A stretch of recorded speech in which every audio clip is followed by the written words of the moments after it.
So तपाईँलाई थाहा छ वायरलेस चार्जिङ कसरी काम गर्छ भनेर?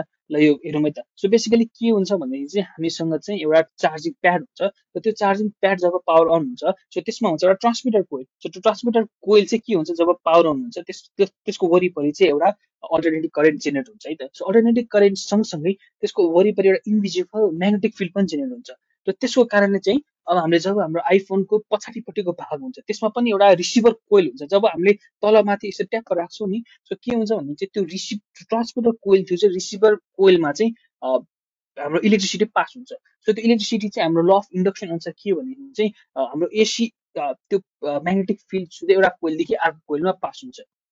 र हाम्रो फोनमा चाहिँ फोनको ब्याट्रीले चाहिँ सिधै हाम्रो अल्टरनेटिभ करेन्ट दिँदैन, त्यसको लागि चाहिँ हाम्रो के चाहिन्छ डिरेक्ट करेन्ट। र डिरेक्ट करेन्ट युज गर्नको लागि चाहिँ के हुन्छ एउटा फोनमा सानो रेक्टिफायर हुन्छ। रेक्टिफायरको काम के हो चाहिँ एसीलाई डीसीमा कन्भर्ट गर्ने। अब त्यो डीसी जुन छ हामीसँग आएको डिरेक्ट करेन्ट त्यो चाहिँ बल्ल हाम्रो गएर ब्याट्रीमा स्टोर हुन्छ र त्यसरी चाहिँ हाम्रो मोबाइल चाहिँ चार्ज हुन्छ। र बेसिकली अहिले हाम्रो आइफोनको चाहिँ नयाँ भर्जन्सहरूमा चाहिँ के छ भने चाहिँ Q1 स्ट्यान्डर्डको टेक्नोलोजी युज हुन्छ र एउटा म्याक्सेफ भन्ने युज हुन्छ जसको कारणले चाहिँ म्याग्नेटहरू अनलाइन भएर अझै चार्ज फास्ट हुन्छ है त।